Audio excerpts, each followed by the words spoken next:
সকাল সকাল ঘুম থেকে উঠেই তাড়াতাড়ি কাজকর্ম সারার পর দেখলাম হাতে বেশ কিছুটা সময় আছে, তাই ভাবলাম মোমুকে নিয়ে একটু চলে যাই পাড়া বেড়াতে। তাই চলে গেলাম পাশের বাড়িতে। আর পাশের বাড়িতে গিয়ে তো মোমু বেজায় খুশি, কারণ ওই বাড়িতে গেলেই না অনেক পাখি দেখে, আর তার থেকেও বড় কথা ও সমবয়সী অনেক বন্ধু বান্ধব পায়। আর ওই বাড়িতে যাওয়ার সাথে সাথেই তো সবাই ওকে আদর করার জন্য ছুটে চলে এসেছে। কিন্তু ও কি আর সেই রকম মেয়ে? ও কি কারুর কাছে যাবে? ও তো ঘুরে বেড়াচ্ছে টই টই করে।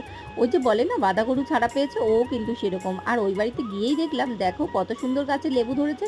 দেখে এত ভালো লাগছিল, ভাবলাম একটু শেয়ার করে দিই তোমাদের সাথে। তারপর তো মোমো চলে আসলো ওর প্রিয় জায়গায়। এই দেখো এই পাখিগুলো কিন্তু ওর খুব পছন্দের, আর ও জানো তো এখানে গিয়ে গিয়ে মাঝে মাঝেই সময় কাটায়।